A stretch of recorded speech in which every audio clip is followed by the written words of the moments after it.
প্রধানমন্ত্রী যদি সত্যি সত্যি না চাইতেন তাহলে কারো ঘাড়ে দুটা মাথা নাই যে সেই স্তুতি করবে। সাবেক আইজি ডক্টর বেনজিরকে নিয়ে বেশ কয়েকদিন মিডিয়াতে তোলপাড় হল, এখন আবার সবকিছু নিশ্চিম নীরব। আসসালামু আলাইকুম ভিউয়ার্স, দেশ ও দেশের বাহির থেকে যারা আমার ভিডিওটি প্লে করেছেন জানাচ্ছি আন্তরিক শুভেচ্ছা ও অভিনন্দন। আশা করি সবাই ভালো আছেন, সুস্থ আছেন, আলহামদুলিল্লাহ। তো ভিউয়ার্স, বাংলাদেশের একজন ব্যক্তি প্রকাশ্য আলাদিনের চেরাগ নিয়ে ঘুরছেন, যার নাম হলো বেনজির আহমেদ। তিনি সাবেক পুলিশ প্রধান ছিলেন এবং তার এই অসৎ এবং দুর্নীতিভাবে অর্থ লুটপাট সব কিছু মিলে সরকার বা দুদক কোনোভাবেই তাকে এখনো পর্যন্ত আইনের আওতায় আনতে পারেনি। কিন্তু কেন? কারণ সরকারের সাথে বেনজিরের গোপন একটি চুক্তিবদ্ধতা রয়েছে, যার কারণে এখন পর্যন্ত অবৈধভাবে সম্পদের পাহাড় গড়েও তিনি ঘুরছেন। ভিউয়ার্স, এর মূল রহস্যটা কি? সরকারের সাথে বেনজিরের কি সম্পর্ক? বিস্তারিত জানবো আজকের এই রিপোর্টে ক্লিয়ার। সো ভিডিওতে যাওয়ার আগে ছোট রিকোয়েস্ট করব, যারা এখনো চ্যানেলটি সাবস্ক্রাইব করেননি, নিয়মিত দেশের সকল আপডেট সবার আগে জানতে অবশ্যই চ্যানেলটি সাবস্ক্রাইব করে পাশে রাখবেন। ভিউয়ার্স, আসলে স্ক্রিনে প্রধানমন্ত্রী যদি সত্যি সত্যি না চাইতেন তাহলে কারো ঘাড়ে দুটা মাথা নাই যে সেই স্তুতি করবে। ধরুন, যখন আমাদের একজন শীর্ষস্থানীয় পুলিশ কর্মকর্তার দুর্নীতি নিয়ে পাতার পর পাতা রিপোর্ট প্রকাশিত হলো, আইনজীবীরা দুদকে গেলেন, আইনজীবীদের বিষয় আমলে নিয়ে দুদক তদন্তেও নামলো, প্রধানমন্ত্রীকে নিয়ে তো এই প্রশ্ন করাই যেত। কেন করা যেত আপনি প্রশ্ন করতে পারেন, যেটা তো আসলে প্রধানমন্ত্রীর দায়িত্ব না, এটা দুদকের দায়িত্ব, পুলিশ আইন শৃঙ্খলা রক্ষাকারী বাহিনীর দায়িত্ব। উনি কেন এটার মধ্যে কথা বলবেন এই কারণেই যে বাংলাদেশের প্রধানমন্ত্রী যেহেতু মশা মারার কৃতিত্ব থেকে শুরু করে মানুষ হত্যার বিচার পর্যন্ত সকল কিছুই আপনি এত চমৎকার বলেন, আসলে শুনতে ইচ্ছা করে, কিন্তু একটা প্রশ্ন না করে পারছি না। আপনার কাছে কি মনে হয় যে আপনি উচ্চ পর্যায়ের পুলিশ কর্মকর্তা যাকে বলছেন তিনি আসলে অবসরপ্রাপ্ত কর্মকর্তা এবং তার কেস যে দুদকে নেওয়া হয়েছে সেটা প্রধানমন্ত্রীর জানার বা এপ্রুভালের বাইরে, এইটা আপনি মনে করতেছেন? না, তার জানার বা অ্যাপ্রুভালের বাইরে না। ওয়েলকাম করেন 1-1.5 ঘন্টা তার পরিষদ তাকে উঠতে বললেও তিনি আরো বেশি প্রশ্নের সুযোগ দিতে চান, আরো বেশি প্রশ্ন করতে চান, প্রশ্ন নিতে তিনি চান এবং প্রশ্নের উত্তর তিনি কম বেশি সবই দেন। কখনো প্রশ্নকে ডজ করে যান না এবং কখনো এরকম বলেন না, না এবার আমি আর সাংবাদিকদের সঙ্গে কথা বলবো না। এইটার ব্যাপারে আপনার পর্যবেক্ষণ বলবো, গতকালের সংবাদ সম্মেলন মাথায় রেখে যদি আপনি একটু বলেন। বেরিসা ফারহানা। আপনাকে অসংখ্য ধন্যবাদ। আমি একটা তথ্য একটু হালকাভাবে সংশোধন করে দিতে চাই। যে পত্রিকাটি আমার বাবা চালাতেন, ইত্তেহাদ, তিনি ওটার সম্পাদক ছিলেন এবং তার হাত দিয়েই পত্রিকাটি চলেছে। সেই পত্রিকাটি কিন্তু এখন বের হচ্ছে খুবই সীমিত পরিসরে, সেজন্যই আসলে এটা বের হওয়ার ব্যাপারে তথ্য আপনাদের কাছে নাই, না থাকাটাই স্বাভাবিক, কিন্তু এটা বের হচ্ছে।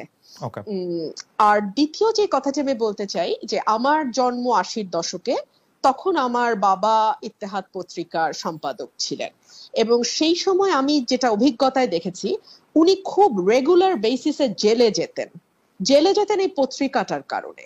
কারণ তিনি তখন এরশাদ সরকারের বিরুদ্ধে এমন সব তথ্য লিখতেন, এমন সব আর্টিকেল সেখানে ছাপাতেন, এমন সব রিপোর্ট সেখানে যেত, যে উনি আসলে সম্পাদক হিসেবে জেলে যাওয়া ছাড়া ওনার আর দ্বিতীয় রাস্তা ছিল না। আর যেটা আমি দেখেছি যে 2-1 বছর পর পরই পত্রিকার লাইসেন্স ক্যান্সেল করে দেয়, উনি লাইসেন্সের জন্য আবার আবেদন করেন এবং তখন যেহেতু আজকের মতো আমলাতন্ত্র এক ব্যক্তির কথায় কান ধরে উঠবস করতো না বলে মনে হয়, হ্যাঁ পলিটিসাইজ তো আসলে আমাদের প্রতিষ্ঠানগুলো বহু আগে থেকে, কিন্তু আজকের মতো এতটা নির্লজ্জ পলিটিসাইজেশন সম্ভবত হয়নি। সে কারণে তিনি আবার এসবি ক্লিয়ারেন্স নিয়ে আবার তিনি পত্রিকা শুরু করতে পারতেন, তবে তাকে কয়েক মাসের মধ্যেই আবারও হোঁচট খেতে হতো। তো এই ছিল হচ্ছে 80-র দশকে আমার বাবার যাত্রা। তো সেই জায়গা থেকে আপনি যদি আজকের পত্রিকার অবস্থার কথা বলেন,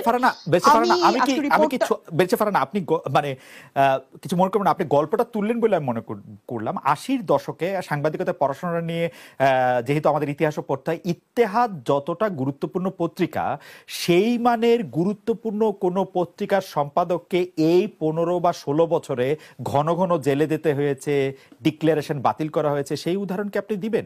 ইত্তেহাদ কিন্তু গুরুত্বপূর্ণ পত্রিকা 80-তে। মানে এখন যেরকম আশিতে খুবই গুরুত্বপূর্ণ পত্রিকা, আপনি খুবই খুবই সঠিকভাবে বলেছেন। মানে নাইম ভাই আমাকে কারেক্ট করতে পারেন, বাংলাদেশের এখনকার হিসাব করলে প্রথম 5টি বা 7টি পত্রিকার মধ্যেই একটি ইত্তেহাদ নিশ্চয়ই হবে, সেরকম আমি আপনার সাথে একমত।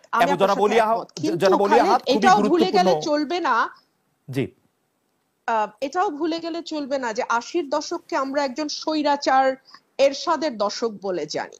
আপনি যদি এখন আমার সঙ্গে বলেন আমি তো হাসিনা সরকারকে স্বৈরাচার বলি, দ্ব্যর্থহীন ভাবে বলি, সেটার সঙ্গে যদি আপনি একমত হন তাহলে definitely Hasina is a better স্বৈরাচার। আচ্ছা, আমি খুব মনোযোগ দিয়ে প্রধানমন্ত্রীর সংবাদ সম্মেলন দেখি, তার একটা বড় কারণ হচ্ছে বিনোদন। আমাদের বিনোদনের অভাব আছে এবং আমি এই সংবাদ সম্মেলন থেকে যথেষ্ট পরিমাণ বিনোদিত হই। বিনোদনটা এ কারণেই যে একটি ছোট্ট মিষ্টি প্রশ্ন, যেই প্রশ্নটি আসলে প্রধানমন্ত্রীর অত্যন্ত মনোপুত হবে, এরকম একটি প্রশ্ন করবার আগে দীর্ঘ সময় ধরে প্রধানমন্ত্রীর নানা রকম প্রশংসা করা হয়।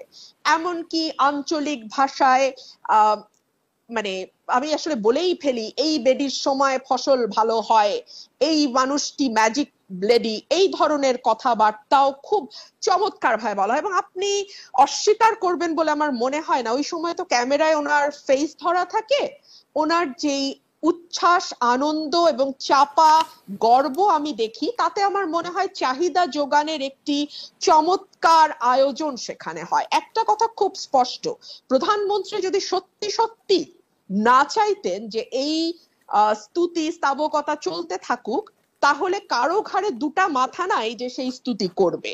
উনি ভালোবাসেন বলেই এই স্তুতিগুলো হয়।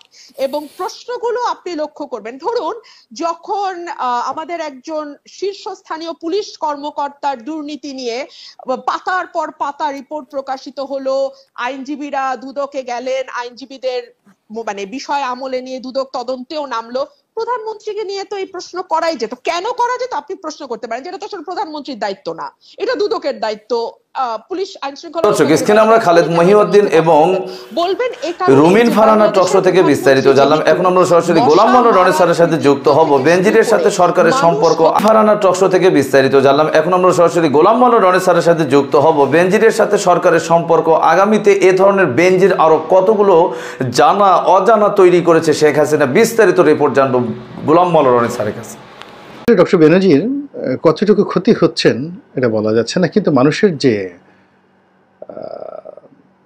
আকর্ষণ, মানুষের যে চিন্তা চেতনা, মানুষের যে মনোযোগ, এটি ডক্টর বেনজিরের যে আর্থিক কেলেঙ্কারি বা অনিয়ম, এটিকে পাশ কাটিয়ে যে চটুল যে বিষয়গুলো রয়েছে, নারী কেলেঙ্কারি, এই বিষয়গুলোর দিকে চলে যাচ্ছে, যেগুলোর আসলে কোনো আইনগত রেমিডিস নেই, এবং এটি আলটিমেটলি ডক্টর বেনজিরের জন্য সাপে বর হয়ে যাচ্ছে।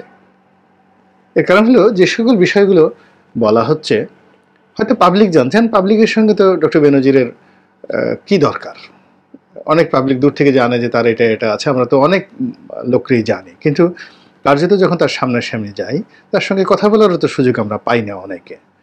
তো ডক্টর বেনজিরও তো সাবেক আইজি হিসেবে তিনি এমন একটা জায়গাতে রয়েছেন যেখানে আপনি জানেন যে তার জীবনে এই ইরেগুলারিটিস রয়েছে, কিন্তু আপনি তার সঙ্গে গিয়ে কথা বলতে পারবেন না।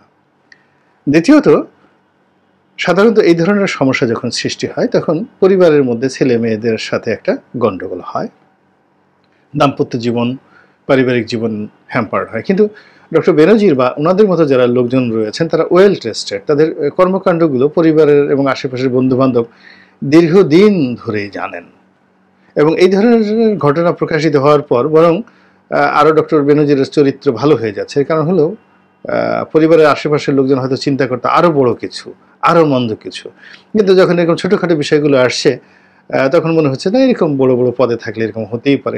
এরশাদ সাহেবকে নিয়ে এরকম কথাবার্তা হতো, রংপুরের লোকজন বলতো রাজা বাদশাহ তারা তো এরকম করবেই, রাজা বাদশাহ এরকম করবে না তো কারা করবে। এখন বাংলাদেশের আইজি আছেন, সচিব হয়েছেন, মন্ত্রী হয়েছেন, এমপি হয়েছেন, তো আপনার জীবনে এই জিনিসগুলো থাকবে, এগুলো বাংলাদেশের মানুষ মেনে নিয়েছে, একটু ছোটোখাটো দুর্নীতি করবে। তো এই জিনিসগুলো যারা সোশ্যাল মাধ্যমে, সামাজিক মাধ্যমে এই বিষয়গুলো যারা ডক্টর বেনজিরের বিরুদ্ধে করছেন, আলটিমেটলি এগুলো ডক্টর বেনজিরকে তার যে মূল যে জায়গাটা দুর্নীতি নিয়ে কালের কণ্ঠ যে অভিযোগ করেছে সেখান থেকে তাকে রক্ষা করার রক্ষা কবচ হিসেবে কাজ করছে, অন্ততপক্ষে পাবলিক সেন্টিমেন্টের ক্ষেত্রে, নাম্বার 1। নাম্বার 2 হলো যে তার বিরুদ্ধে দুর্নীতি দমন কমিশন যে তদন্ত করছে, তাকে নোটিশ দেওয়া হয়েছে, সাক্ষাৎকার নেওয়া হবে, কিন্তু আলটিমেটলি এটার কোনো ফলাফল আদৌ হবে কিনা। বাংলাদেশের যে প্রেক্ষাপট, সেই প্রেক্ষাপটে সবারই আশঙ্কা যে কিছুই হবে না। এর কারণ হলো ডক্টর বেনজির যেটি করেছেন সেটি হলো তিনি অর্থ উপার্জন করেছেন।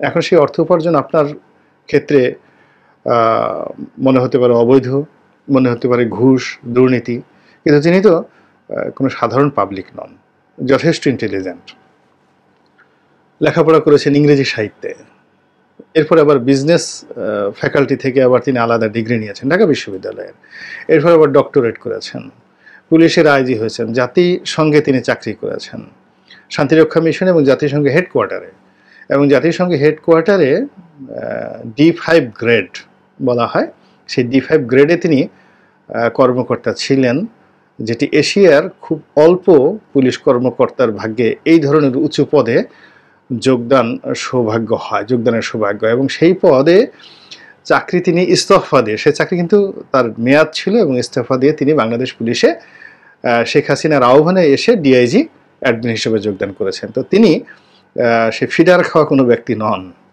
আলু পটল খাওয়া কোনো ব্যক্তি নন, বা ব্যাংক লুটেরা কোনো ব্যক্তি নন, যে একজনের সাথে খাতির হলো 1 বস্তা তোমারে দিলাম আর 1 বস্তা আমি নিলাম। তো এরকম ভাগাভাগি করার কোনো কাজ ডক্টর বেনজির কখনোই তাকে করতে হয়নি। তিনি যা কিছুই করেছেন, অর্জন করেছেন মেধা যোগ্যতা দ্বারা, কৌশল দ্বারা, বুদ্ধি দ্বারা, সাহস দ্বারা এবং পরিবেশ প্রতিবেশ দ্বারা। তো সেই জায়গাটি অনাগত দিনে দুর্নীতি দমন কমিশন, ইনকাম ট্যাক্স থেকে শুরু করে অনেক লোক তার প্রতি আক্রমণ চালাবে। দর্শক, স্ক্রিনে আমরা সে সম্পর্কে বিস্তারিত জানলাম। এ বিষয়ে আপনাদের মতামত কমেন্টে জানান। সো আজকের ভিডিও এই পর্যন্তই। ভালো লাগলে লাইক অ্যান্ড কমেন্ট করবেন, এবং দেশের সকল আপডেট সবার আগে জানতে অবশ্যই চ্যানেলটি সাবস্ক্রাইব করে পাশে রাখবেন। দেখা হবে পরবর্তী ভিডিওতে ইনশাআল্লাহ। আসসালামু আলাইকুম ওয়া রাহমাতুল্লাহ।